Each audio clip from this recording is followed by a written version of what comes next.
Bonjour à tous, bienvenue au Sénat pour les traditionnelles questions d'actualité. Dans un tout petit quart d'heure maintenant, place aux questions d'actualité au gouvernement. Et pour parler de toute cette actualité très riche, bien évidemment, de cette semaine et de ces jours-ci au Sénat, Jean-Marie Le Guen, bonjour. Bonjour. Secrétaire d'État en charge des relations avec le Parlement. Évidemment, beaucoup de travail en ce moment parce qu'il y a une loi très importante qui est en discussion au Sénat, c'est la fameuse loi dite d'Emmanuel Macron, du ministre de l'Économie. Et visiblement, ça tire un petit peu en longueur, on a du mal à voir le bout. Est-ce que vous pouvez, avec une boule de cristal, peut-être nous dire à peu près quand est-ce qu'on verra le bout de cette loi? Ah bah ça de toute façon, et là-dessus nous avons été très clair avec mes amis sénateurs, il faut absolument que le vote ait lieu ce 6 mai prochain, c'est ce qui a été programmé. Le Sénat a eu très largement le temps, plus de 2 semaines jusqu'à aujourd'hui pour examiner ce texte. Alors certes, il y a 15 jours d'arrêt pour des vacances parlementaires. C'est un peu aux sénateurs de choisir. Le rythme, s'ils veulent prendre plus de temps la semaine prochaine ou dans 15 jours, mais je ne souhaite pas les priver de leur temps de repos, qui est tout à fait logique. Mais il faut absolument que ça soit terminé début mai. Donc vous leur demandez un petit peu de presser le pas quand même. Écoutez, ils choisissent, passer plus de temps, mais moins de suspension de temps sénatorial ou une activité plus intense. Là-dessus, je ne veux pas forcément m'immiscer. Non, je comprends très bien, mais il y a quelque chose aussi de très important, c'est que vous faites rentrer des amendements les uns après les autres qui n'étaient pas forcément au début de la loi Macron, et donc forcément ça allonge aussi le temps de débat. Je pense que ce n'est pas... J'entends cet argument, mais ce n'est pas ces éléments-là qui allongent le débat. Je pense qu'il y a eu franchement un peu de blocage, et puis bon, bah, il y a aussi un rythme, il y a un règlement du temps des amendements au Sénat qui était peut-être un peu lent. Je sais d'ailleurs que le Sénat y réfléchit, donc Il y a finalement... eu beaucoup de demandes de réforme de la part du Sénat, on va y Oui, venir voilà, dans quelques tout à instants. fait, tout à fait. Le président du Sénat, je pense, est conscient du fait qu'il faut peut-être avoir une action plus nerveuse sur... Je reste 2 secondes un petit peu pour les téléspectateurs sur cette fameuse loi Macron. C'est la loi aussi sur le travail du dimanche, entre autres, bien évidemment. Entre autres, oui. Il y a plein de changements. Mais justement, dans les amendements que vous êtes en train d'amener les uns après les autres, c'est-à-dire sur l'investissement, sur des nouvelles lois en perspective, sur la croissance, par exemple, vous n'avez pas l'impression que cette loi, finalement, elle sert un petit peu de voiture-balai? Et là, j'emploie un terme peut-être que vous n'avez pas forcément apprécié, mais elle récupère un petit peu tout sur son passage. Non, c'est vrai que cette loi aborde des sujets très différents puisqu'il s'agit de déverrouiller, j'allais dire, un corps économique et administratif qui est assez ankylosé. Donc il y a plein de petits points, si je peux me permettre de cette comparaison avec la kinésithérapie ou avec l'acupuncture. Donc il faut toucher à plein de petits points pour essayer de libérer le corps économique et administratif de ce pays. Donc vous avez raison, il y a pas mal de sujets qui sont abordés, très différents, mais ça ne justifie pas, encore. J'allais dire, déjà passer 15 jours sur un texte, puis l'avoir eu en commission spéciale pendant 15 jours, ça montre bien que le travail a déjà été fait. Le travail du dimanche, on en reste là. Il n'y aura pas d'avancée supplémentaire. Ah bah écoutez, d'abord le Sénat, j'imagine, Après, c'est l'Assemblée votera ce nationale qu'il entend l'Assemblée voter. nationale aura le dernier mot Et de toute façon, vous le savez très bien. Oui, enfin, il y a aussi une commission mixte paritaire, nous verrons. Voilà, moi, je pense que on verra bien ce que décidera effectivement les parlementaires en général, la majorité comme l'opposition, qui a toujours son mot à dire. On est attentif aussi. Vous avez peut-être aussi compris pourquoi je vous dis cela, c'est qu'on a entendu Martine Aubry ces derniers temps dire bah, on ne touche pas au travail du dimanche. Vous avez signé une fameuse motion en vue du congrès du Parti socialiste. Et c'est pour cela aussi que Martine Aubry est venue. Et dans cette motion, il est bien stipulé qu'on ne touchera plus au travail du dimanche jusque-là, jusqu'à ce qui a été voté en première lecture à l'Assemblée nationale. Donc finalement, vous avez cédé aussi quelque part un petit peu en vue de ce congrès. Non, je ne crois pas. Évidemment, toute la politique, le périmètre de toute l'action gouvernementale est inclus dans ce soutien d'un texte qui a eu le soutien non seulement du Premier ministre, mais de tous les ministres de ce gouvernement. Oui, sur l'investissement public aussi, par exemple, l'investissement Sur public-privé, l'investissement tout public, la cela. preuve, c'est que nous Ouais. venons de mettre en place différents éléments, à la fois sur l'investissement privé, sur l'investissement public, sur les collectivités territoriales. Il y aura un reprofilage en quelque sorte d'un certain nombre de mesures d'ici quelques jours. Non pas qu'on revienne en arrière sur la question des 11 milliards, mais il y a une façon d'être plus percutant sur la question des investissements.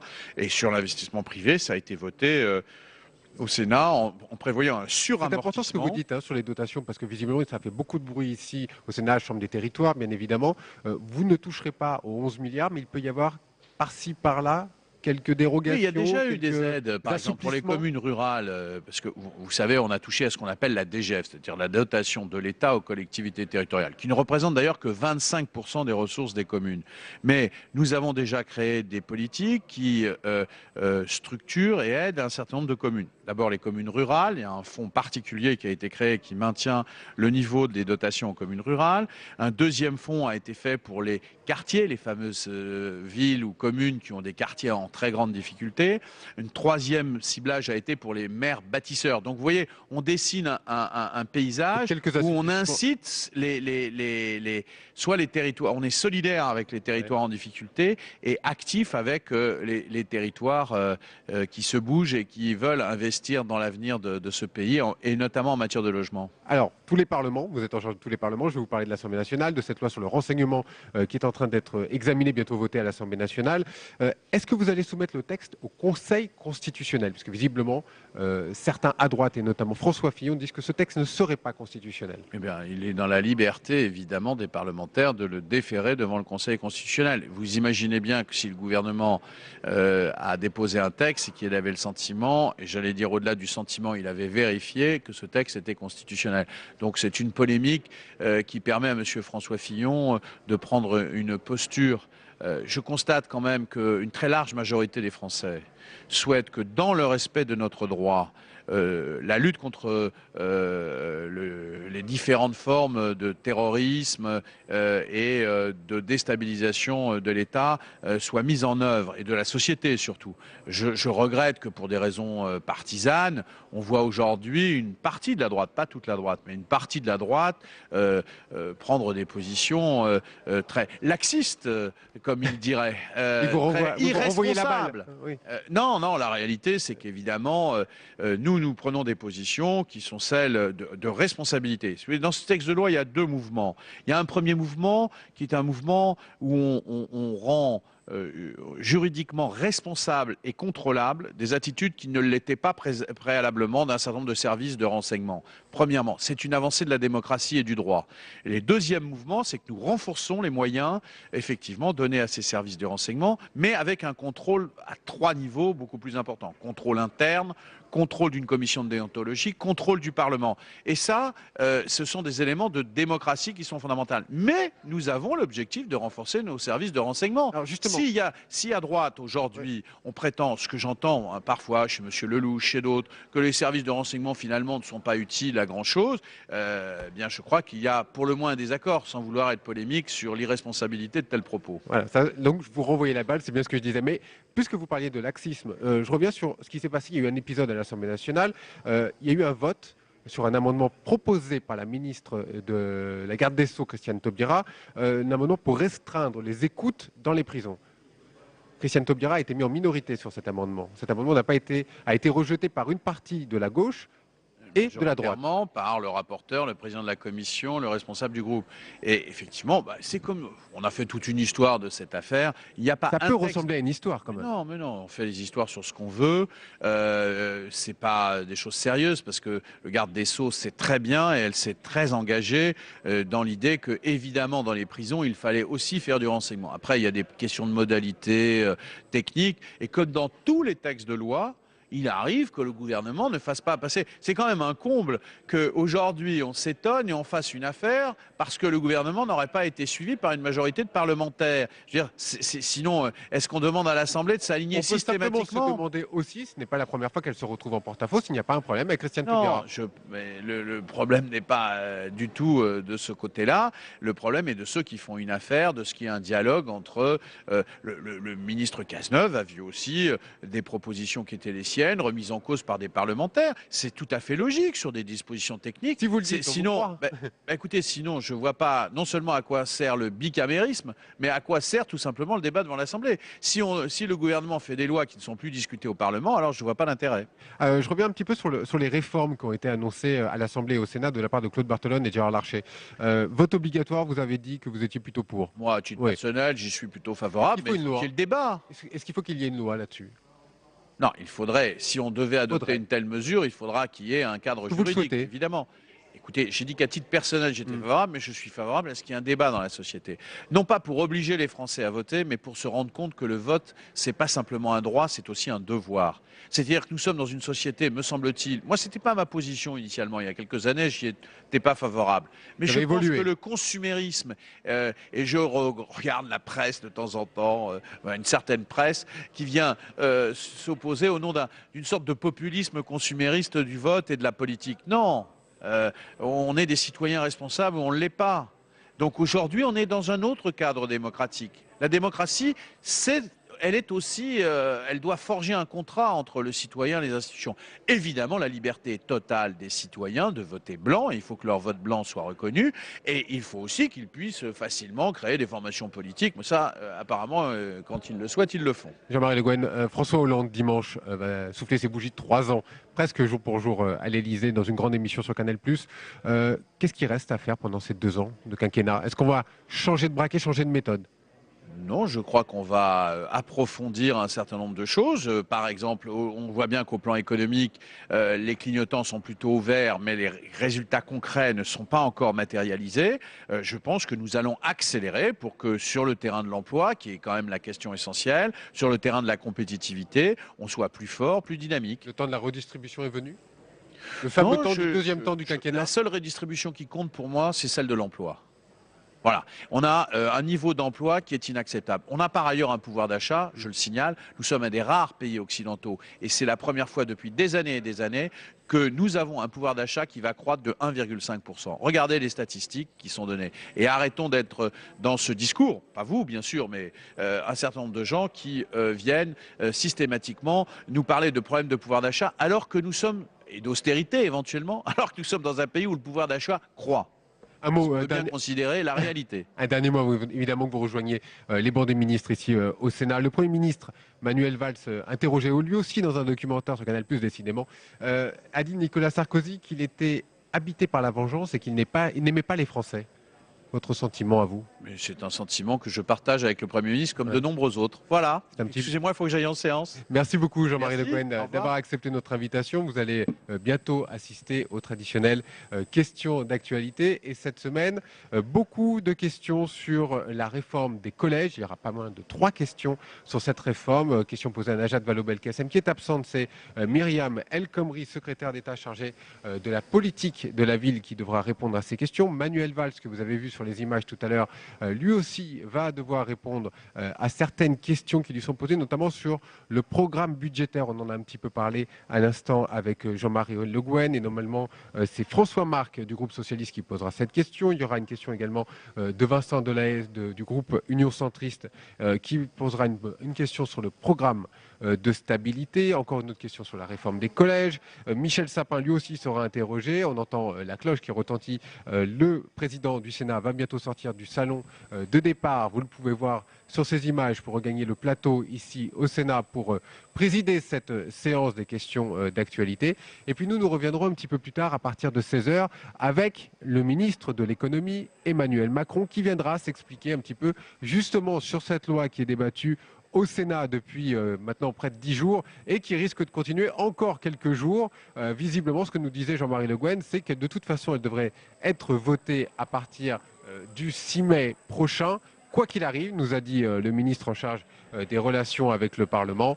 Donc nous verrons ce que nous dira Emmanuel Macron. On lui posera également des questions sur Alcatel-Lucent qui était vendu au groupe Nokia. Vous avez certainement entendu parler de cette vente. Et puis également autour de Renault, parce qu'il y a quelques polémiques également avec l'entreprise française de véhicules. On verra tout ça un petit peu plus tard, aux alentours de 16h, dont on refait la séance. Dans quelques instants, la traditionnelle question d'actualité. 11 questions au programme aujourd'hui. Manuel Valls est présent dans l'hémicycle, le Premier ministre, qui répondra à la deuxième question sur le programme budgétaire. Et puis nous reviendrons aussi dans un deuxième temps sur un autre débat qui a lieu au Sénat sur le droit d'asile, thème très important. On va assister tout de suite aux questions d'actualité. Dans quelques secondes, me dit-on, on n'est pas encore totalement prêt. Ça ne saurait tarder, on va attendre que la clochette retentisse. La séance est reprise. Monsieur le Premier ministre, Mesdames et Messieurs les ministres, mes chers collègues, l'ordre du jour appelle les questions d'actualité au gouvernement.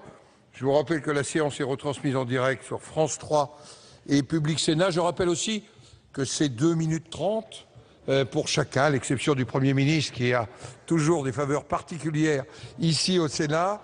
Et la parole est immédiatement à Monsieur Patrick Abaté pour le groupe communiste, républicain et citoyen. Vous avez la parole, mon cher collègue. Monsieur le Président, Monsieur le Premier ministre, Mesdames et Messieurs les ministres, chers collègues, ma question s'adresse à Madame la ministre de l'Éducation nationale. 40 ans après la loi Abi, le collège est le maillon faible de notre système éducatif. Parce qu'il aggrave des difficultés, il n'est pas ce lieu de l'égalité des chances et de l'émancipation.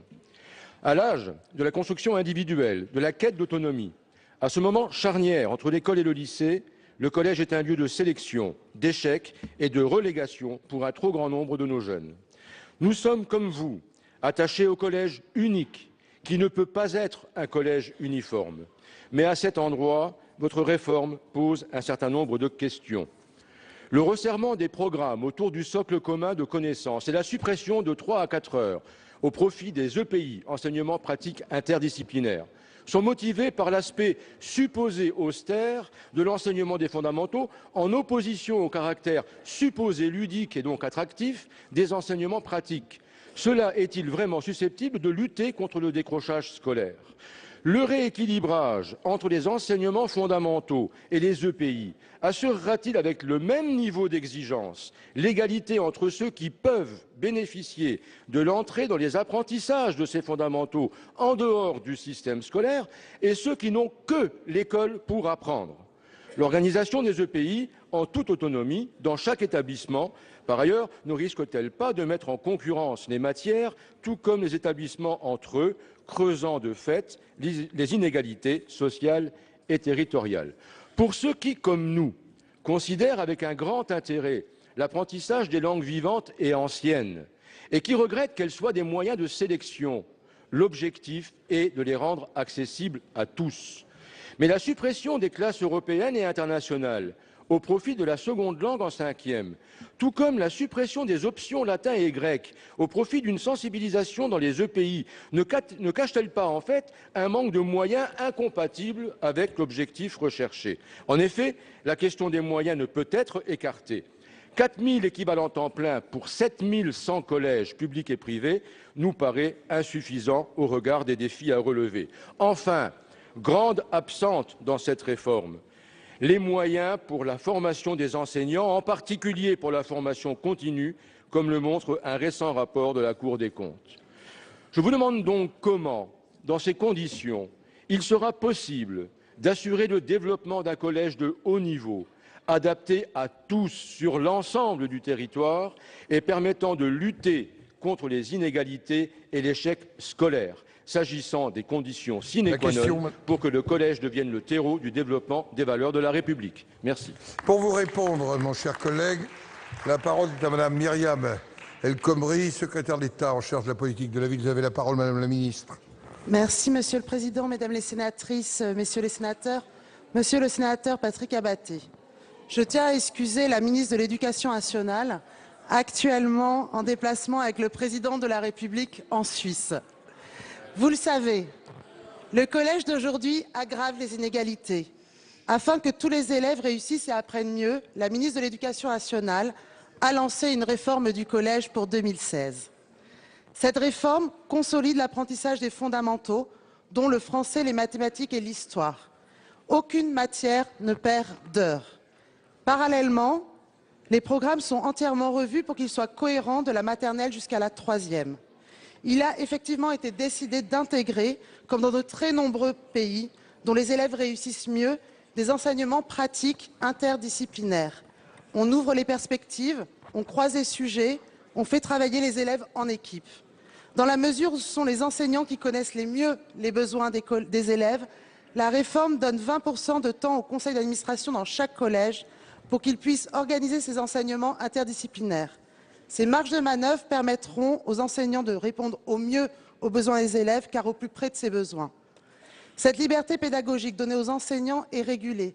Les inquiétudes sont compréhensibles, mais il ne s'agit en rien de fragiliser le cadre national. Cette liberté est encadrée par les horaires nationaux, par les programmes et par les 8 nouveaux thèmes de travail définis dans les programmes. Afin de faire réussir tous les élèves, nous partageons cette priorité que vous avez évoquée, Monsieur le Sénateur, de mettre en place un accompagnement personnalisé. Ces temps d'apprentissage en petits effectifs représenteront 3 heures en 6e et au moins 1 heure en 5e, en 4e et en 3e. Pour concrétiser ces engagements, les collèges bénéficieront de nouveaux moyens d'enseignement.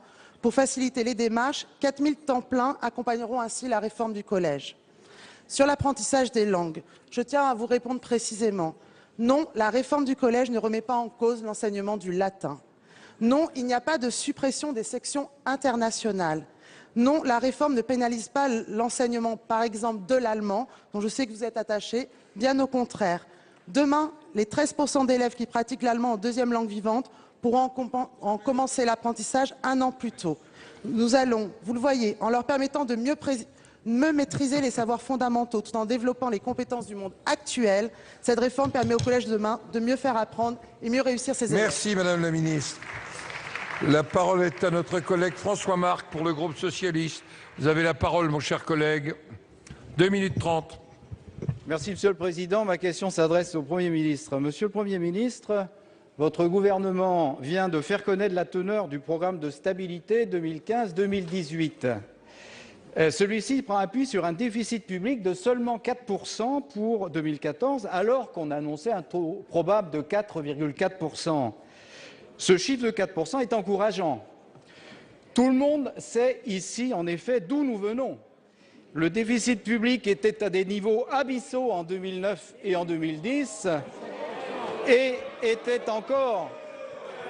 il était encore de 103 milliards d'euros en 2011. La stratégie du gouvernement visant à la fois au redressement de l'économie française et à la poursuite de l'assainissement des comptes publics commence à produire des résultats, tant pour les investissements et l'exportation que pour la confiance des ménages et la consommation. Ce qui est d'ores et déjà démontré, c'est la capacité de la France à assainir ses comptes publics par une maîtrise accrue de ses dépenses et sans augmentation des prélèvements obligatoires, c'est à souligner. Je note d'ailleurs sur cette question des prélèvements que ceux qui, à droite, réclament du gouvernement une maîtrise fiscale accrue sont aujourd'hui les premiers à augmenter fortement les impôts dans les villes qu'ils gouvernent depuis 1 an. J'en viens à un sujet essentiel. Celui du rythme de la réduction des déficits structurels de la France durant les 3 années à venir. Le Conseil de l'Union européenne a donné à la France jusqu'au 2017 pour revenir sous 3% de déficit public et lui recommande par ailleurs une réduction soutenue de son déficit structurel. Faut-il suivre ce conseil jusqu'au bout et prendre le risque de freiner la croissance frémissante ? La réponse du gouvernement à cette question est, j'en suis convaincu, la bonne réponse. Réduire le déficit, oui, mais en même temps préserver des perspectives de croissance, d'ailleurs jugées prudentes par le Haut Conseil, de 1% en 2015, 1,5% en 2016 et 2017. Ma question est la suivante, Monsieur le Premier ministre. Pouvez-vous nous préciser quels sont les arguments dont vous allez faire usage pour convaincre nos partenaires européens que, dès lors qu'une trajectoire est bonne pour la croissance et l'emploi en France, elle est aussi une bonne trajectoire pour la croissance et l'emploi en Europe? Pour vous répondre, la parole est à Monsieur le Premier ministre Manuel Valls. Vous avez la parole, Monsieur le Premier ministre, et vous seul. Merci, Monsieur le Président. Monsieur le sénateur François Marc, mon gouvernement a un cap et il s'y tient fermement.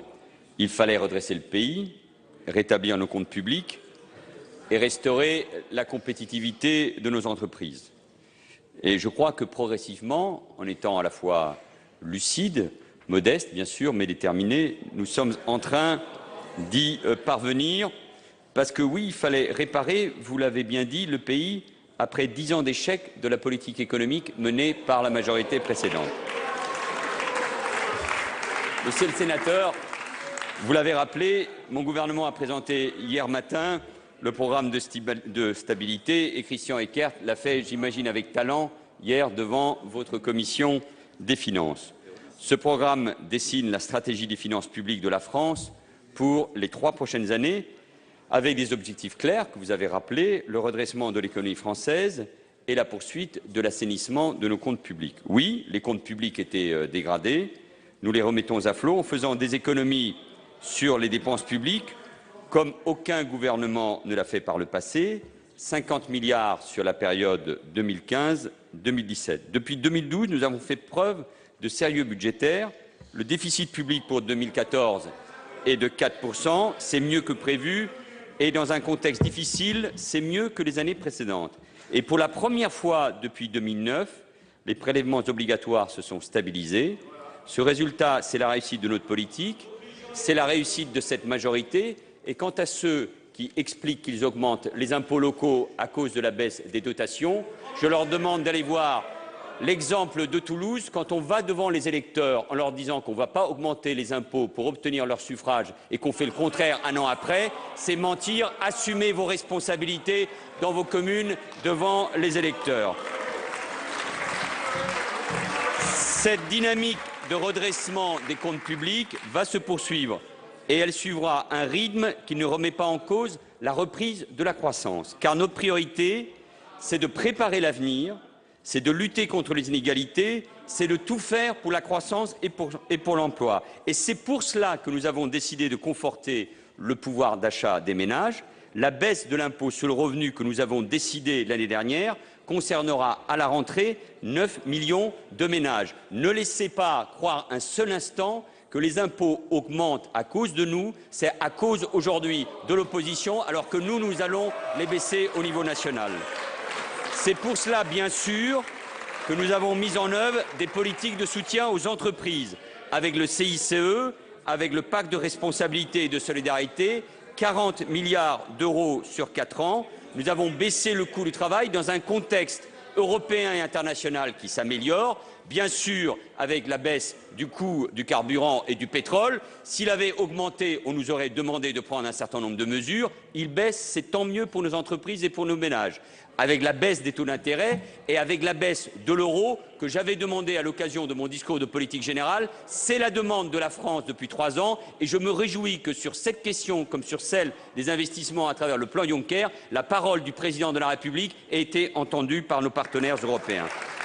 Enfin, vous le savez, la semaine dernière, j'ai aussi présenté des mesures fortes pour dynamiser l'investissement privé comme public et conscient aussi des difficultés des collectivités territoriales, j'aurai l'occasion de faire un certain nombre de mesures, mais nous en discutons actuellement avec les associations d'élus et notamment l'AMF, des mesures que je pourrai présenter à la mi-mai. En tout cas, le message est clair, politique de sérieux, politique de redressement, mais je l'ai indiqué, dans un contexte où les indicateurs vont dans le bon sens pour ce qui concerne la croissance, rien ne sera fait, et je l'ai dit devant les commissaires européens, rien ne sera fait qui pourrait mettre en cause la croissance. C'est la politique de la France, c'est celle qui a été présentée hier par le ministre en charge du budget, et c'est ce cap que nous maintiendrons. Merci, monsieur le sénateur. Merci, monsieur le Premier ministre. La parole est maintenant à notre collègue Vincent Delahaye pour le groupe Union des démocrates et indépendants, Union centriste. Vous avez la parole, mon cher collègue. Monsieur le Président, merci. Monsieur le Premier ministre, Mesdames et Messieurs les ministres, vous avez décidé de ne pas débattre avec la représentation nationale des nouvelles orientations pluriannuelles de nos finances publiques. De ce fait, vous bafouez la démocratie et les droits du Parlement. Faut-il rappeler au Président de la République que les parlementaires ont eux aussi été élus pour représenter le peuple français et que dans une démocratie parlementaire, ce sont eux qui ont le dernier mot. Vous refusez tout débat en raison, et c'est très clair pour tout le monde, de l'absence de consensus dans votre majorité à l'Assemblée et des divisions au sein de votre parti. Pris en étau entre vos orientations politiques et l'aile gauche du PS, qui ne vous soutient plus, vous jouez l'esquive. Le bilan économique de la France, avec ses 5,9 millions de chômeurs, mériterait pourtant un examen du pacte de stabilité au Parlement. Faut-il rappeler qu'en un an, le nombre de chômeurs a augmenté de 160 000 en France, alors qu'il diminuait sur la même période de 900 000 en zone euro? Faut-il rappeler que le nombre de défaillances d'entreprises atteint le triste record de 62 500 en 2014? Nous aurions aimé vous entendre confirmer l'abandon de la promesse du président de la République de ramener les comptes publics à l'équilibre en 2017. Nous aurions aimé comprendre comment on peut continuer à présenter des déficits colossaux comme étant conjoncturels alors qu'ils durent depuis des années, voire des décennies. Nous aurions aimé tenter une nouvelle fois de vous convaincre que pour sortir enfin de ces déficits que vous appelez conjoncturels, il faut aller plus loin dans la baisse de la dépense publique en s'appuyant sur de vraies réformes de structure dont le pays a besoin. Nous aurions aimé continuer à expliquer à nos concitoyens que votre stratégie de réduction du déficit se fait en réalité sur la baisse des dotations aux collectivités et donc sur le dos des contribuables locaux qui vont voir leurs impôts augmenter. Nous aurions aimé que vous ayez le courage d'affronter la représentation nationale et surtout les divisions internes de votre parti. Je déplore la légèreté avec laquelle le président de la République se dispense de la représentation nationale au bénéfice de son parti politique. Nous aimerions que vous changiez d'avis. Il est encore temps de le faire. La démocratie en sortirait grandie. En effet, dans une démocratie parlementaire, des prévisions budgétaires du gouvernement qui n'ont pas reçu l'aval de la représentation nationale ne peuvent engager notre pays. C'est en tout cas le point de vue du groupe UDI-UC. Est-ce le vôtre, Monsieur le ministre? Merci, mon cher collègue. Pour vous répondre, la parole est à M. Christian Eckert, secrétaire d'État chargé du budget. Vous avez la parole, Monsieur le ministre. Oui, merci, Monsieur le Président, Mesdames, Messieurs les sénatrices et les sénateurs. Monsieur le sénateur, vous m'interrogez sur plusieurs sujets, notamment la question des relations, si j'ose dire, du gouvernement avec le Parlement et de la transparence et de la disponibilité dont il peut faire preuve pour informer le Parlement, pour débattre avec le Parlement. Et je crois qu'en la matière, les exemples sont innombrables où le débat a lieu, parfois pendant de très longues durées, le jour, la nuit, le samedi, pourquoi pas le dimanche. Et nous avons eu l'occasion, Monsieur le Sénateur, et je crois que vous pouvez m'en donner acte, sur tous les textes budgétaires, de passer des dizaines, voire des centaines d'heures ensemble pour débattre, et c'est normal, de nos questions budgétaires. Je vous informe également, si vous ne le saviez pas, que l'ensemble des décrets, je pense aux décrets d'avance, ont été transmis à votre Assemblée. Votre rapporteur général en a disposé, votre commission des finances a pu les examiner, que nous avons, avec Michel Sapin, passé hier plus de 2 heures avec les membres de votre commission des finances et que nous sommes à votre disposition, y compris les vacances, pendant les vacances. D'ailleurs, à l'Assemblée nationale, la commission des finances se réunira mercredi prochain. Nous y serons. L'Assemblée nationale a également décidé d'un débat de politique générale la semaine suivante. Nous y serons et nous sommes prêts, évidemment, au débat. Au-delà de ce que vous venez de rappeler sur la forme, je dirais, sur le fond, vous appelez de vos vœux plus d'économies. D'abord, ça a été dit, en 2014, les résultats de l'exécution budgétaire ont montré des résultats particulièrement positifs, puisque l'État, Monsieur le Sénateur, et vous le savez, a dépensé entre 2013 et 2014, ce sont des chiffres, ce ne sont pas des prévisions, ce ne sont pas des simulations, 3,3 milliards de moins. D'exécution à exécution, messieurs les sénateurs, vous examinerez avec nous la loi de règlement, 3,3 milliards de moins de dépenses de l'État, les chiffres sont têtus. Alors vous appelez de vos vœux d'aller plus loin, nous attendons vos propositions. J'aurai l'occasion, je crois, durant cette séance d'y revenir.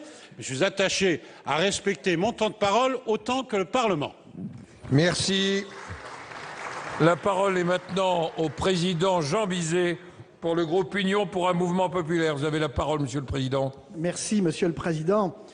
Monsieur le Premier ministre, Mesdames, Messieurs les ministres, mes chers collègues, ma question s'adresse à Monsieur le ministre des Finances et des Comptes publics, ou plutôt s'adresser, puisque je ne l'aperçois pas. Monsieur le ministre, alors même que nous débattons du projet de loi Macron, que nous tentons de redimensionner afin d'en faire un vrai texte de croissance, alors même que la France Si j'en juge par l'absence de réforme en vue avant 2017, s'enfonce lentement mais sûrement dans l'immobilisme, je viens me faire le relais du profond mécontentement suscité par votre refus d'organiser au Sénat un débat sur le programme de stabilité avant l'envoi de votre projet aux instances communautaires. La Commission européenne vous invite à des efforts budgétaires structurels bien précis. Vous en proposez d'autres. La Commission européenne réclame des réformes. Vous refusez le débat avec le Parlement. Curieuse attitude où l'irrespect du processus démocratique le dispute aux imprécisions entretenues sur la trajectoire de vos finances publiques, imprécisions soulevées par le Haut Conseil des finances publiques, qui souligne malgré tout la prudence dans vos estimations, mais c'est bien tout. En conférence des présidents, le gouvernement s'était pourtant engagé à répondre à la demande du Sénat d'organiser ce débat, un débat que le Sénat avait programmé aujourd'hui même. Un débat, vous en conviendrez, essentiel au regard du semestre européen ou à l'esprit précisément du traité de Lisbonne, encore une fois, avant la transmission aux instances communautaires. J'avoue que je suis inquiet et soucieux de votre attitude en la matière. Donc, refus de débat au Sénat, refus également à l'Assemblée nationale. Monsieur le ministre, permettez-moi de reprendre les propos de M. Sapin relevés dans Le Monde d'hier. Vous y soulignez que la transmission d'un tel document permet à la Commission européenne d'exercer un droit de regard et éventuellement un droit de critique sur la stratégie budgétaire. Monsieur le ministre, vous acceptez un débat avec la Commission européenne et, si j'en juge par les échos que nous pouvons avoir de Bruxelles, il y aura bien un débat sur vos orientations. Par contre, vous venez d'en priver la représentation nationale. Alors, Monsieur le ministre, j'ai une question et une seule. Pourquoi cette attitude? Pourquoi ce silence? Merci. Pour vous répondre, la parole est à Monsieur le Premier ministre. Monsieur Bizet, je vous réponds bien volontiers. Christian Eckert a déjà répondu et aura, je crois, d'autres questions sur ce sujet important.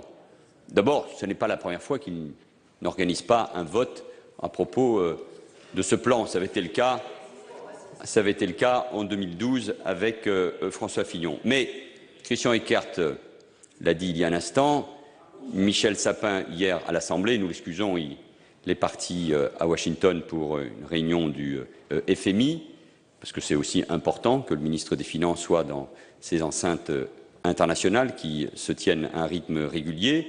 Nous l'avons répété, c'est le Parlement qui est souverain. Le Parlement qui est souverain au moment du vote de la loi de finances ou des lois de finances, comme l'a rappelé le secrétaire d'État au budget. Donc, il n'y a pas besoin de créer un faux débat. Ce qui me paraît essentiel, en revanche, Monsieur Bizet, c'est que nous débattions devant les Français des vrais sujets qui les intéressent. C'est-à-dire, qu'est-ce que nous faisons les uns et les autres, qu'est-ce que nous proposons pour redresser les finances du pays. Nous avons une stratégie, nous l'avons dit, redresser les comptes dans l'état dans lequel vous nous les avez laissés en 2012 et tout faire pour la croissance, tout en affichant, ce qui me paraît être important à rappeler, tout en affichant des priorités. Ces priorités, c'est l'éducation nationale, c'est la sécurité et la justice et c'est l'emploi. Et maintenant, au-delà des faux débats, il faut venir avec des contre-projets, des contre-arguments. Pour redresser les finances du pays, vous proposez, en tout cas l'UMP, de baisser les déficits de 100 à 150 milliards d'euros. En tout cas, c'est ce que propose Nicolas Sarkozy. Il proposait même, pendant la campagne de 2012, de baisser les finances des communes de 10 milliards d'euros. Et en même temps, vous nous expliquez que c'est trop ce que nous sommes en train de faire dans le domaine des collectivités territoriales. Il faut que vous expliquiez devant les Français combien de postes d'enseignants vous voulez supprimer. Il faut que vous expliquiez devant les Français combien de postes de militaires vous voulez supprimer. Il faut que vous expliquiez devant les Français combien de policiers et de gendarmes vous voulez supprimer. Il faut que vous expliquiez devant les Français combien de services publics dans les départements ruraux vous voulez supprimer. Au lieu de faire une campagne démagogique sur ce sujet-là, dites, Monsieur Bizet, vous et vos amis, enfin la vérité sur votre programme en matière de réduction des déficits publics. Quant à la Commission européenne, quant à l'Union européenne, nous l'avons dit très clairement, nous avons un objectif, c'est celui de la baisse du déficit nominal. Nous avons une trajectoire pour ce qui concerne le déficit structurel, mais nous avons dit très clairement à la Commission que nous ne suivrions pas des préconisations qui mettraient en cause notre stratégie en matière de croissance. La parole de la France, elle est forte, il faut y croire. C'est vrai à la fois sur la réduction des déficits et c'est vrai aussi en matière d'investissement à travers les 315 milliards d'euros annoncés par le président Juncker. Et c'est autour de cela, monsieur le sénateur, que nous bâtissons notre stratégie économique et budgétaire. Je vous demande donc, vous, d'être au clair devant les Français. Merci. La parole est maintenant notre collègue Hermeline Malherbe du groupe du Rassemblement démocratique et social européen. Vous avez la parole, ma chère collègue. Merci, Monsieur le Président. Ma question s'adresse à Madame Ségolène Neuville, secrétaire d'État chargée des personnes handicapées et de la lutte contre l'exclusion. Madame la ministre, ma question, sans doute moins partisane et peut-être plus concrète pour les populations que nous représentons, porte sur l'évolution potentielle des politiques de handicap au niveau départemental. 3 lois cadrent actuellement le champ du handicap. La loi d'orientation du 30 juin 1975, la loi du 10 juillet 1987 et la loi pour l'égalité des droits et des chances des personnes handicapées de février 2005. C'est cette dernière loi qui a permis la création d'un lieu unique destiné à faciliter les démarches des personnes handicapées, la Maison départementale des personnes handicapées, MDPH. Ces MDPH permettent, dans chaque département, un accès unifié aux droits et aux prestations prévues pour les personnes handicapées. Malheureusement, de trop nombreuses charges administratives pèsent sur les personnels de ces maisons. Leur volume d'activité est en hausse depuis 2006, malgré des effectifs constants. Afin d'y remédier, l'Association des directeurs de maisons départementales de personnes handicapées a adressé le 23 mai 2014 aux autorités publiques et aux différents acteurs du champ du handicap 11 propositions de simplification des démarches pour permettre aux MDPH de mieux remplir même leur mission. Lors de la conférence nationale du handicap qui s'est tenue le 11 décembre 2014 à l'Élysée, le président de la République a annoncé, je cite, « des mesures concrètes de simplification pour améliorer le quotidien des plus fragiles ». Il a également promis la dématérialisation des échanges entre MDPH et caisses d'allocations familiales afin d'accélérer le traitement des demandes d'allocations pour adultes handicapés et de prestations compensatrices du handicap. Madame la ministre, ma question est simple. Quel est l'état d'avancement des travaux visant le choc de simplification permettant de dégager du temps humain, et je répète, de dégager du temps humain en MDPH qui serait alors dédié vers davantage d'accompagnement et vers davantage de prise en charge adaptée. Et donc, plus généralement, quelles sont les adaptations prévues afin que le service public local soit soutenu dans son action quotidienne auprès des personnes porteuses d'un handicap? Je vous remercie. Pour vous répondre, la parole est à Madame Ségolène Neuville, secrétaire d'État chargée des personnes handicapées. Vous avez la parole, Madame la ministre. Merci, Monsieur le Président, Mesdames et Messieurs les sénatrices et sénateurs. Madame la sénatrice Hermeline Malherbe, je veux bien sûr démarrer mon propos en vous félicitant, Madame la sénatrice, de votre brillante réélection à la tête de votre magnifique département que je connais bien, les Pyrénées-Orientales. Je connais bien entendu votre investissement quotidien au service de nos concitoyens et en particulier l'intérêt que vous avez toujours porté à la politique du handicap en général. Je ne suis donc pas du tout étonnée que vous m'interrogiez sur les maisons départementales des personnes handicapées et leur rôle essentiel dans l'orientation et l'accompagnement des personnes. Les MDPH, vous l'avez dit, elles constituent des lieux uniques d'orientation, d'accompagnement, qui concentrent les compétences pour l'évaluation, le suivi des personnes handicapées. Et la création de ce guichet unique lors de la loi de 2005 a été une avancée malgré toutes les difficultés qu'elles peuvent rencontrer aujourd'hui. Alors, vous l'avez dit, il y a eu une très forte montée en charge entre 2006 et maintenant, Je peux quand même vous rassurer un petit peu puisque les demandes se stabilisent désormais depuis 2012 et bien sûr les délais de réponse sont encore trop longs, un peu plus de 4 mois pour les adultes et environ 3 mois pour les enfants, mais cela progresse régulièrement. Alors, comment faire pour améliorer ces tâches, pour diminuer plutôt les tâches administratives et améliorer l'accompagnement humain dans ces maisons départementales du handicap? Eh bien, nous avons pris un certain nombre de mesures. D'abord, nous poursuivons le travail de dématérialisation dont vous avez parlé et la simplification du formulaire de demande dans les MDPH.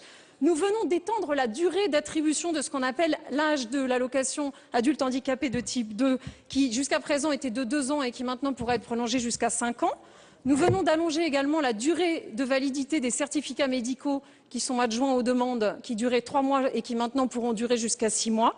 Et enfin, les départements peuvent désormais mettre en place ce qu'on appelle le tiers payant pour les aides techniques, c'est-à-dire ce qui permettra d'éviter aux personnes d'avancer des sommes importantes pour un fauteuil roulant ou d'autres aides. L'ensemble de ces mesures, évidemment, permettra de renforcer le traitement des demandes tout en diminuant les délais de réponse et en facilitant le travail des agents. Et pour terminer, je veux insister sur un point, Madame la sénatrice. Les départements sont les premiers acteurs de l'action sociale en France. Et vous qui êtes présidente d'un département, vous le savez, c'est vous qui avez la connaissance des territoires, c'est vous qui avez la connaissance des habitants, c'est vous qui savez le mieux ce qui est le plus efficace ou le moins efficace. Et c'est donc ensemble que nous pouvons continuer à améliorer ce que sont les MDPH. Merci de cet hommage au département. Madame Corinne Bouchoux pour le groupe écologiste. Monsieur le Président, Mesdames et Messieurs les ministres, chers collègues sénatrices et sénateurs, ma question s'adresse à Madame la ministre de l'Éducation nationale. La réforme du collège, qui se fera pour l'essentiel par décret en 2016, est une impérieuse nécessité dont nous partageons tous, je pense, les buts. Favoriser le travail de groupe, permettre davantage d'interventions conjointes et de pratiques interdisciplinaires des équipes enseignantes sont des mesures essentielles. L'augmentation des heures d'accompagnement nous interroge dans la mesure où ces aides ne font l'objet d'aucune analyse des pratiques après coup et de peu de formations permettant de les concevoir en aval, si l'on en croit le référé sur la formation continue des enseignants rendu par la Cour des comptes le 14 avril dernier et l'excellent rapport sur l'aide individuelle. Se pose la question de la forme et du fond, de l'articulation de la réforme du collège et des choix curriculaires et interdisciplinaires du Conseil supérieur des programmes. Qu'en est-il?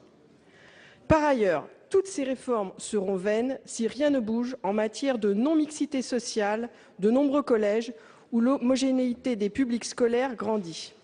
En face, des enseignants qui ont bénéficié grâce à la loi de refondation de l'école de quelques formations à la coopération, à la coproduction numérique, au travail en équipe, et pour lesquels un accompagnement des équipes associant les acteurs éducatifs pour poursuivre l'apprentissage du travail en commun serait le bienvenu.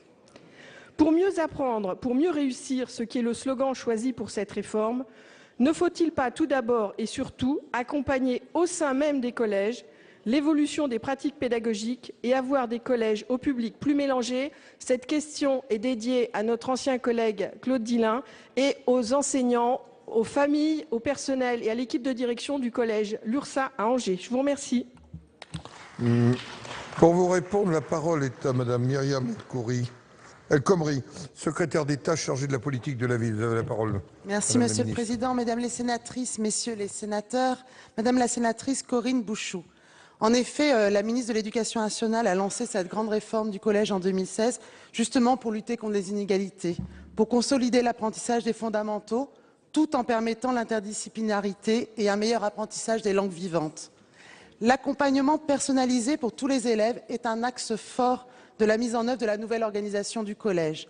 Tous les élèves bénéficieront pendant leurs 26 heures hebdomadaires de 3 heures d'accompagnement personnalisé en classe de 6e et d'au moins 1 heure d'accompagnement personnalisé en classe de 5e, de 4e et de 3e. Cet accompagnement personnalisé leur permettra d'acquérir des méthodes, de progresser dans différentes matières et d'approfondir leurs connaissances. Mais vous avez raison, pour que cette ambition se concrétise, un accompagnement des équipes est primordial. Les équipes pourront ainsi bénéficier de formations pour les accompagner dans la mise en œuvre de leurs futurs projets tout au long de l'année 2015-2016. Les principaux, les inspecteurs pédagogiques seront accompagnés dès ce printemps, de sorte que des formations puissent être organisées sur site dans les collèges. Et vous le soulignez et vous le préconisez, l'articulation entre la réforme du collège et les programmes scolaires entre la forme et le fond est nécessaire. C'est précisément la mission qui a été confiée au Conseil supérieur des programmes, qui a publié le 13 avril dernier les projets de contenu des enseignements au collège dans le cadre de cette nouvelle organisation. Dans la mesure où cette réforme est globale, nous agissons aussi pour lutter contre la ghettoisation et favoriser la mixité sociale.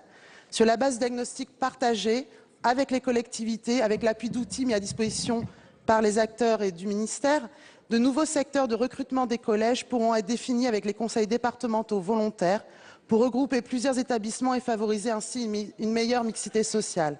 Et dans ce cas-là, une procédure d'affectation renouvelée sera mise en place. C'est une des mesures fortes qui a été prise lors du comité interministériel à la légalité et à la citoyenneté du 6 mars dernier, que nous avons pris sous l'égide du Premier ministre. Et en effet, en hommage à Claude Hillain, c'est une mesure pour tous les habitants des quartiers populaires qui est extrêmement importante. Et je peux vous dire qu'en tant que secrétaire d'État à la politique de la ville, nous y travaillons de façon extrêmement renforcée avec la ministre de l'Éducation. Merci Madame la Ministre. La parole est maintenant à Jacques-Bernard Magner pour le groupe socialiste. Vous avez la parole, mon cher collègue. Monsieur le Président, Monsieur le Premier ministre, Mesdames et Messieurs les ministres, mes chers collègues, ma question s'adressait à Madame la ministre de l'Éducation nationale, mais j'ai bien compris que c'est Madame la ministre chargée de la politique de la ville qui y répondrait. Après la loi de refondation de l'école qui donnait la priorité à l'école primaire, vous avez souhaité réformer le collège qui constitue le deuxième pilier du socle commun de connaissances, de compétences et de culture dans notre système éducatif. Nous savons tous que les évaluations nationales et internationales montrent que le collège actuel aggrave la difficulté scolaire, en particulier dans les disciplines fondamentales. Ainsi, les études PISA montrent qu'en France, entre 2002 et 2012, les collégiens ont régressé en français, en mathématiques et en histoire-géographie, contrairement à ceux des autres pays de l'OCDE qui, eux, en moyenne, ont progressé. En France, la proportion d'élèves ne maîtrisant pas les compétences de base en français est de 12% au cours moyen deuxième année et de 25% en troisième.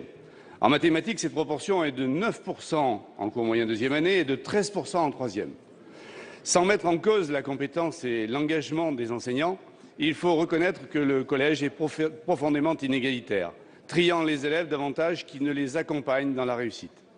Il est peu adapté au développement des compétences nécessaires à la future insertion des collégiens et, on le constate, malheureusement, il reste peu efficace dans la lutte contre l'échec scolaire et le décrochage de trop nombreux élèves.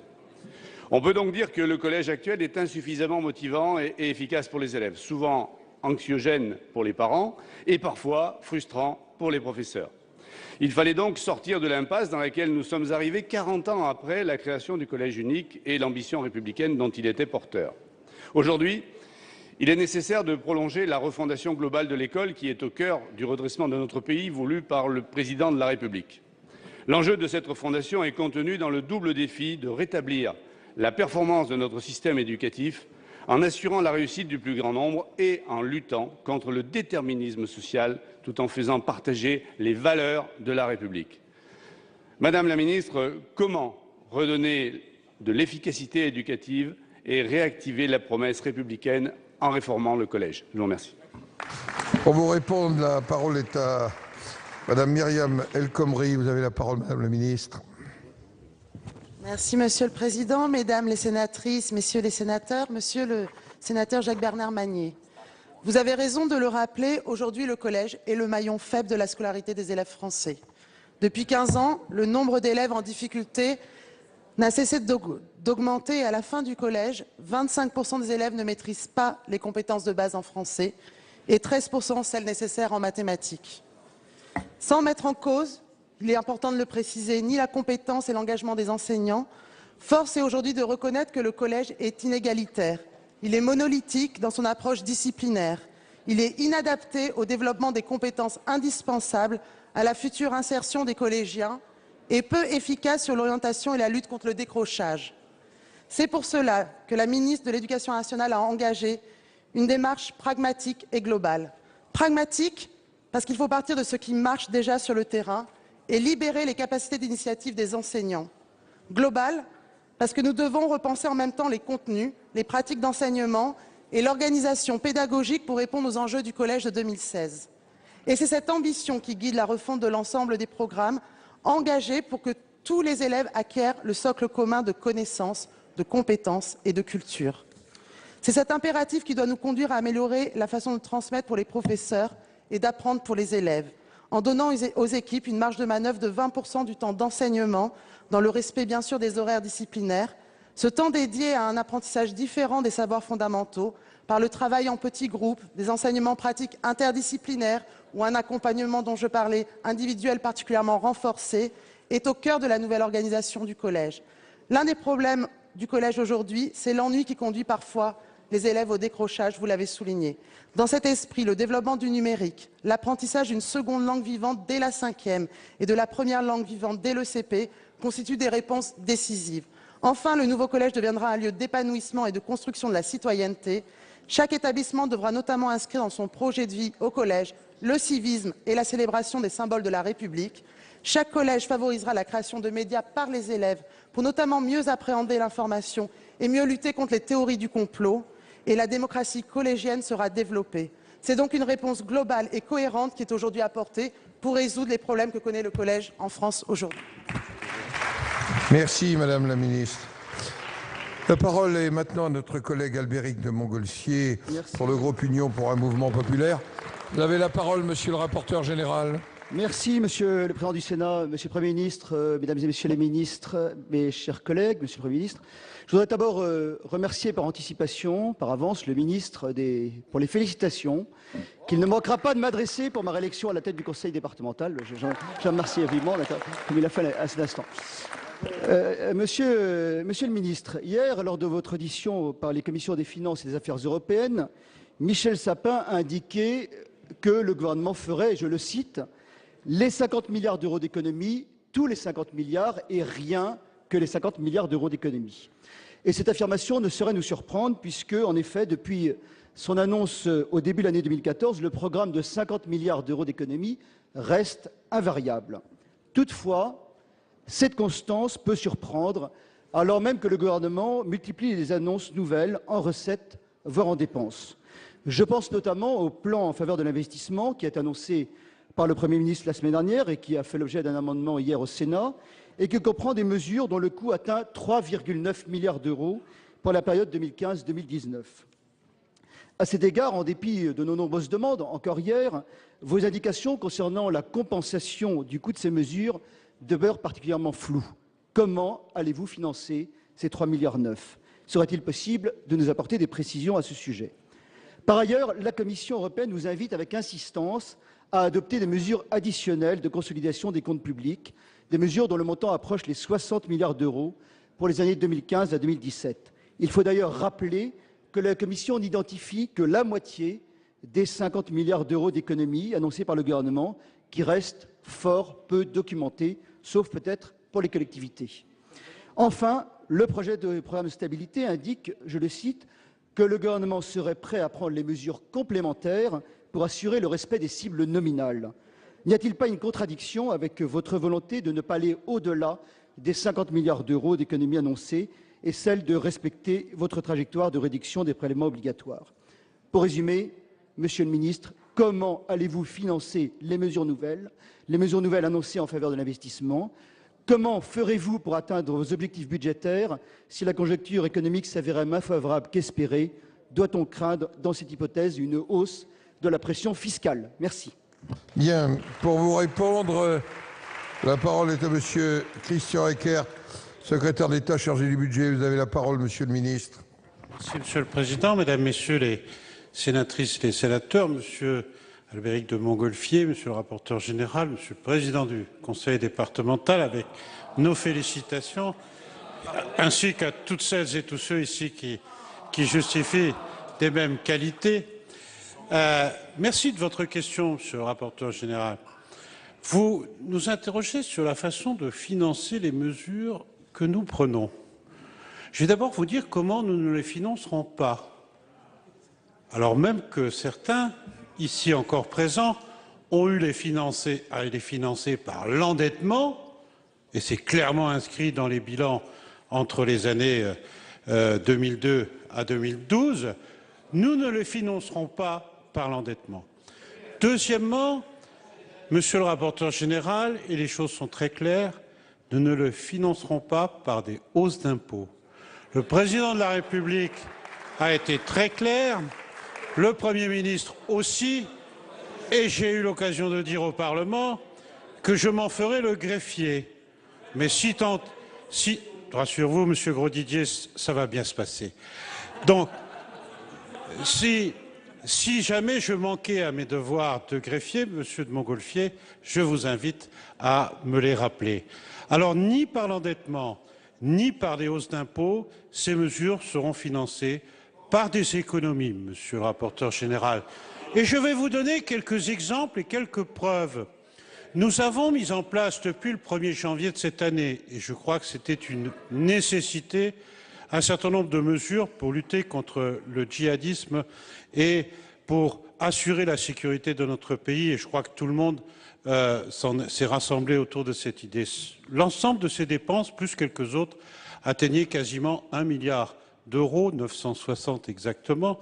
Et comment nous les avons financés? Vous le savez, puisque vous avez eu communication des décrets d'avance qui permettaient de trouver dans d'autres ministères, de modifier les crédits pour que ceci se fasse de façon parfaitement transparente. Nous aurons 4 milliards à faire, je vous les ai décrits hier. Alors, c'est jamais suffisamment précis à votre goût, mais je vous renvoie par exemple à l'exécution de l'année dernière. Nous avons pris 3,6 milliards en cours d'année, nous avons dit que nous les financerions, ils ont été financés et notre déficit a été plus important que prévu. Donc, aucune inquiétude, Monsieur le rapporteur général, nous travaillons ensemble et vous aurez toutes les assurances que vous voulez. Bien, la parole est à notre collègue Georges Labazée pour le groupe socialiste. Vous avez la parole, mon cher collègue. Monsieur le Président, mes chers collègues, ma question s'adresse à Madame la ministre des Affaires sociales, de la Santé et des droits des femmes. Madame la ministre, la semaine européenne de la vaccination débute lundi 20 avril prochain et c'est l'occasion pour l'ensemble des acteurs de santé de mettre en place des dispositifs afin de favoriser une meilleure compréhension de la politique vaccinale, tant dans ses atouts que dans la maîtrise de ses risques. Madame la ministre, tout récemment, des événements tragiques ont mis une fois de plus en cause la sécurité des vaccins. Il s'agissait là des vaccins contre les rotavirus. Mais c'est en permanence que les autorités et les professionnels de santé doivent rassurer. Pourquoi une telle méfiance? Le vaccin est un médicament particulier à plusieurs titres. Il est tout d'abord un médicament préventif qui s'adresse en conséquence à des personnes le plus souvent jeunes et en bonne santé. Le vaccin est ensuite un médicament solidaire dans la mesure où il n'entraîne pas seulement un bénéfice sur la santé au plan individuel, mais permet également de protéger l'entourage des personnes vaccinées. Le vaccin présente enfin une dimension politique parce que l'obligation vaccinale est définie par la puissance publique. La décision rendue par le Conseil constitutionnel le 20 mars dernier confirme d'ailleurs le caractère obligatoire de la vaccination, affirmant ainsi qu'il n'est pas contraire à la Constitution de 1958 et rappelant la compétence du Parlement pour définir une politique de vaccination afin de protéger la santé individuelle et collective. Il convient donc aujourd'hui d'utiliser la vaccination de manière adaptée et acceptable pour la population. Aussi, cette semaine européenne est l'occasion de répondre aux enjeux suivants. Comment faciliter l'accès aux vaccins? Comment clarifier le rôle des instances participant à la prise de décision? Comment personnaliser le suivi? Comment éduquer à la vaccination? L'examen prochain par le Sénat de la loi de santé sera pour nous l'occasion de prolonger le débat. Je voudrais aujourd'hui, Madame la Présidente, savoir quelle réponse le gouvernement entend apporter à cette urgence. Merci. Pour vous répondre, la parole est à Madame Marisol Touraine, ministre de la Santé. Vous avez la parole. Merci, Monsieur le Président, Mesdames et Messieurs les sénatrices et sénateurs.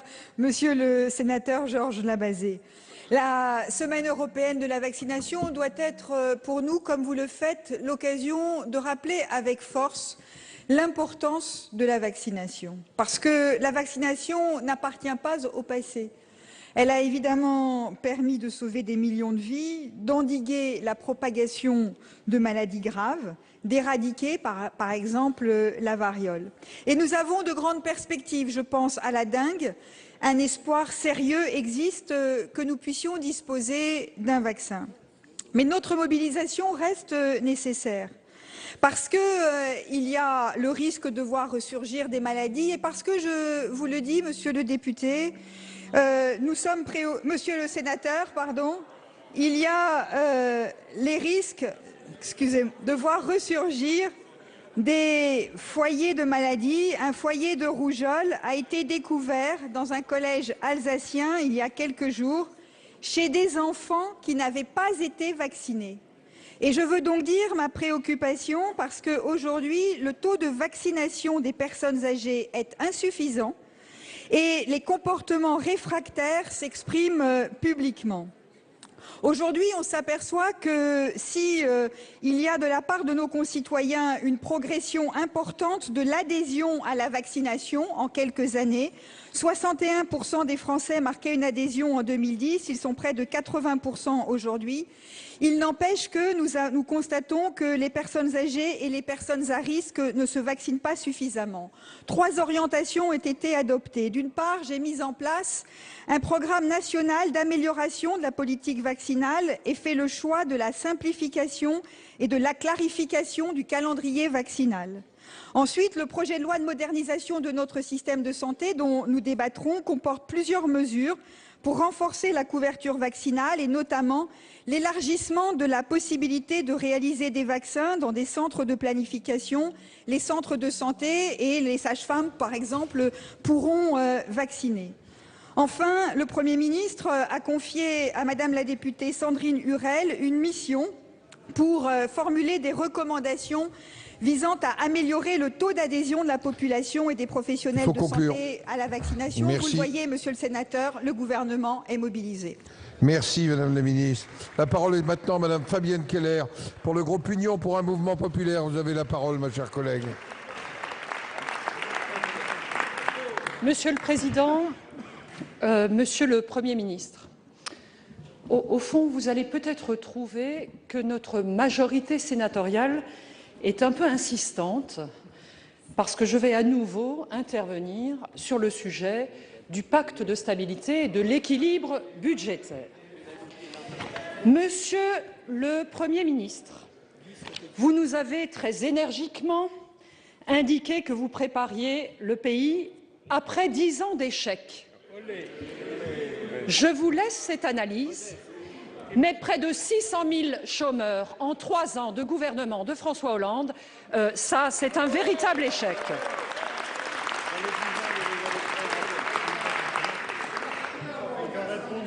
Je vous propose donc d'intervenir sur ce sujet après Albéric de Montgolfier, Jean Bizet et Vincent Delahaye. Monsieur le ministre de l'Économie et des Finances nous répète à l'envi que les trajectoires de réduction du déficit budgétaire portées par le gouvernement correspondent à celles de Bruxelles. Je cite Michel Sapin, « Le débat des sanctions européennes est aujourd'hui complètement dépassé ». Et pourtant, la France est dans le petit groupe des 4 pays de la zone euro dont le solde public est le plus dégradé, avec la Slovénie, le Portugal et l'Espagne. Et pourtant, sur les 4 milliards d'économies que vous avez annoncées hier, une moitié seulement est liée vraiment à un changement structurel. L'autre moitié, c'est la conjoncture, la baisse du prix du pétrole et surtout la baisse de la charge de la dette. Et nous vivons là un effet anesthésiant de cette conjoncture favorable. Ces bonnes nouvelles de court terme ne couvrent pas la période d'engagement demandée à Bruxelles et ne correspondent pas à des orientations de structure, de fonds dont a besoin notre pays. Donc, Monsieur le Premier ministre, quelles sont les orientations structurelles et durables qui sont les vôtres pour faire face sur la période 2015-2017 à l'effet de la baisse des investissements des collectivités, qui aura mécaniquement un effet de baisse sur les recettes de l'État qui aujourd'hui n'est pas du tout dans le budget.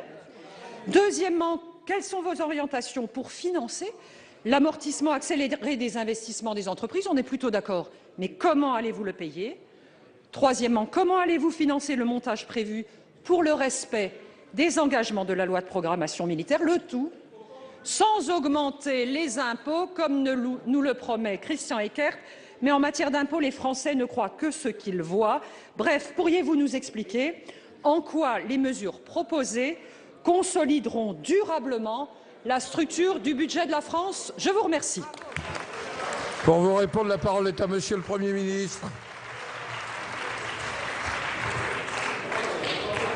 Madame, c'est un plaisir de répondre ici aux questions au Sénat. Vous savez la considération que j'ai pour votre Assemblée. Et puis, ma foi, c'est vous tout me l'avez simplement... écrit, Monsieur le Premier ministre. Merci, Monsieur le Président. Je savais pouvoir compter sur votre soutien.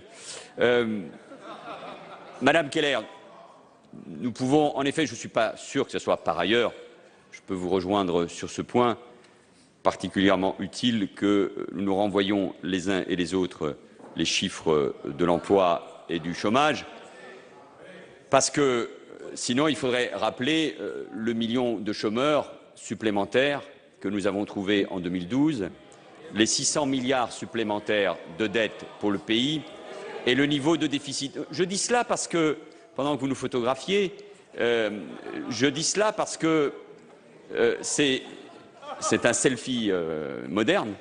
Je dis ça parce que, à un moment où les Français, nous le savons, doutent de l'action et de la parole publique, je rappelle que malheureusement notre pays s'est habitué depuis des années et à un niveau de chômage de masse insupportable pour nos compatriotes et à un niveau de déficit beaucoup trop élevé. Et donc, la tâche, la mission de ceux qui gouvernent, c'est à la fois de réduire ces déficits, c'est ça le sérieux budgétaire, et notre trajectoire, elle a été rappelée par Christian Eckert, c'est d'abaisser notre cible de déficit à 3,8% pour 2015, après avoir réalisé mieux que prévu, c'est-à-dire 4% au lieu de 4,4% en 2014, 3,3% en 2016 et 2,7% en 2017, c'est-à-dire être sous l'objectif des 3%. Et nous l'avons obtenu par un vote unanime de la Commission et du Conseil. Il est là notre objectif. Et pour ce qui concerne le déficit structurel, ça a été rappelé, c'est les 0,5 que nous ferons en 2016, avec un certain nombre de mesures, oui, budgétaires. Nous les faisons déjà pour 2014, en intégrant bien évidemment aussi le niveau de l'inflation, qui est un des éléments négatifs que nous devons intégrer dans notre projection budgétaire. Mais c'est ainsi que nous agissons, sans, je le répète, mettre en cause la croissance qui est désormais de retour. Le rythme de redressement prévu n'est donc pas modifié. Et pour y parvenir, du fait du recul très net donc de l'inflation, qui réduit les rendements des mesures d'économie déjà adoptées, un redressement complémentaire de l'ordre de 4 milliards d'euros et de 5 milliards d'euros en 2016 sera nécessaire. Ces cibles sont exigeantes, mais elles sont réalistes. Nous devons réduire les déficits, 50 milliards sur 3 ans, en tenant compte de l'inflation, et c'est ça, gouverner sérieusement, c'est ça, gérer sérieusement nos finances locales. Et par ailleurs, comme pour la première fois, il y a enfin depuis longtemps, et c'est ça le changement par rapport à ce que nous avons connu au cours de ces dernières années, par rapport à 2008, nous sommes en train de rentrer dans une période sans doute encore fragile de redressement de la croissance. C'est vrai pour la zone euro et c'est vrai pour la France. Et il faut comparer ce qui est comparable, notamment par rapport à ce qui se passe dans les pays du Nord ou en Allemagne. J'entends souvent prendre comme exemple l'Espagne. Pardonnez-moi de vous rappeler qu'ils partent d'un niveau beaucoup plus bas, ce qui explique le rebond qu'aujourd'hui ils connaissent. Donc c'est à la fois cet objectif de croissance que nous devons conforter et la gestion de nos finances nationales, parce que c'est ainsi que nous préparons l'avenir, en préservant nos priorités, je les ai rappelées, Christian Eckert aussi, la sécurité, l'école, mais aussi le soutien aux entreprises, d'où les mesures en faveur de l'investissement privé que j'ai annoncé, d'où les mesures en faveur de l'investissement public que j'annoncerai à la mi-mai. Et face à cela, Madame Keller, nous attendons vos propositions pour soutenir la croissance. Le débat a lieu actuellement autour du texte présenté par Emmanuel Macron et j'attends aussi vos propositions précises pour réduire les déficits. Parce qu'on ne peut pas dire en même temps qu'il ne faut pas baisser les dotations aux collectivités territoriales, On ne peut pas dire en même temps qu'il faut augmenter le budget de la défense, on ne peut pas dire en même temps qu'il faut préserver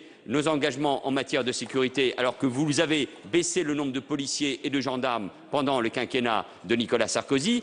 Bref, vous ne pouvez pas expliquer qu'il faut en même temps baisser les impôts, alors que vous les avez augmentés de 30 milliards quand vous étiez au pouvoir. Il faut mettre de l'ordre, Madame Keller, dans les idées pour être crédible au niveau des Français.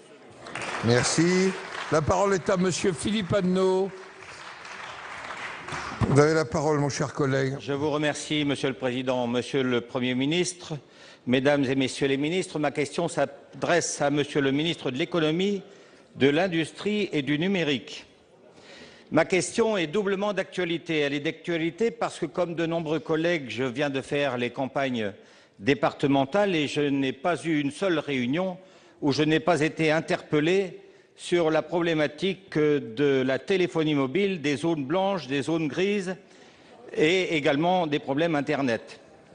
J'ai même cru un instant que finalement la totalité des zones blanches et des zones grises de la France était rassemblée dans mon propre département.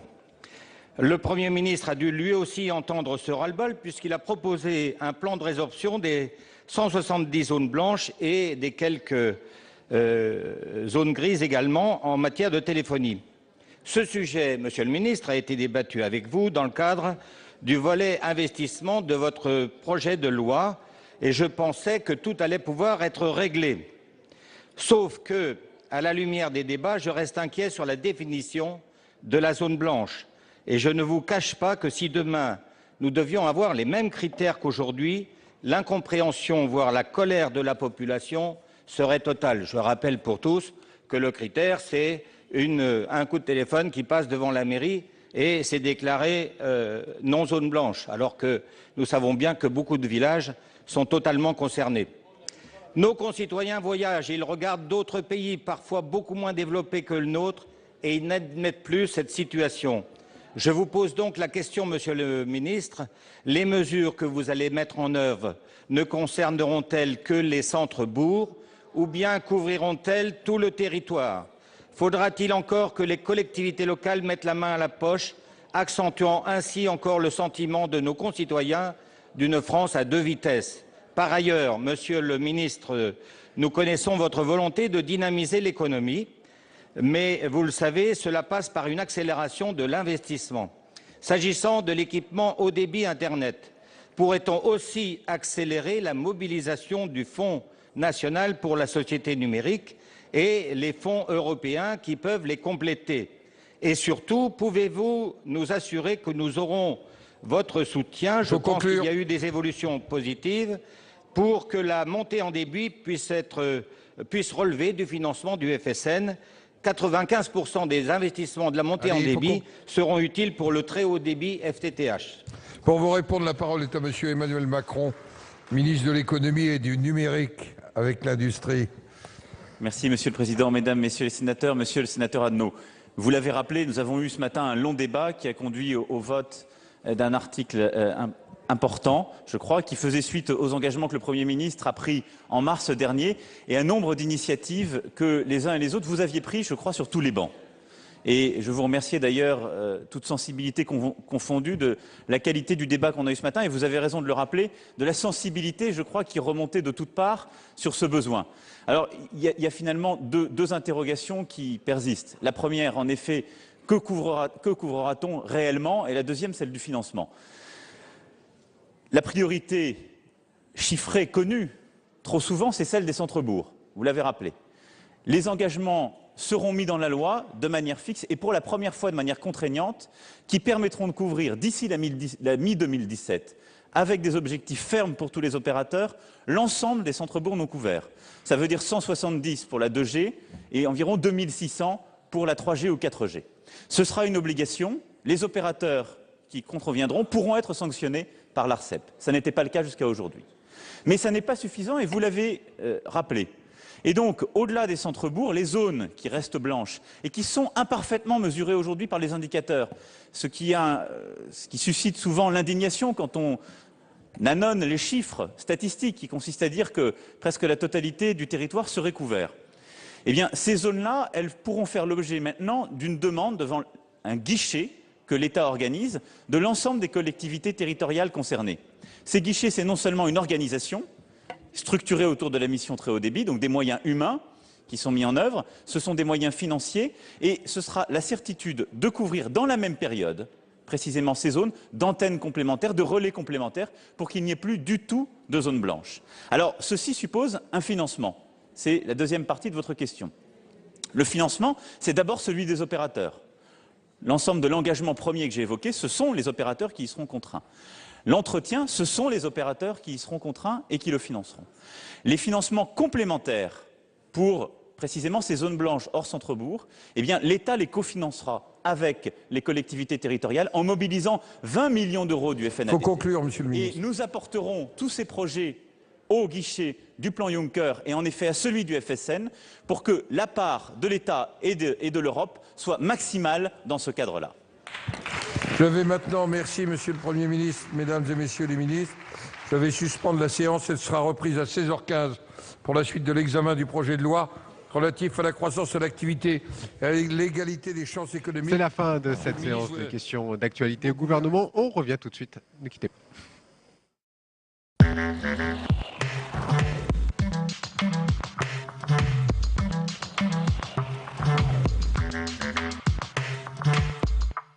Bienvenue à tous sur l'antenne de Public Sénat. On refait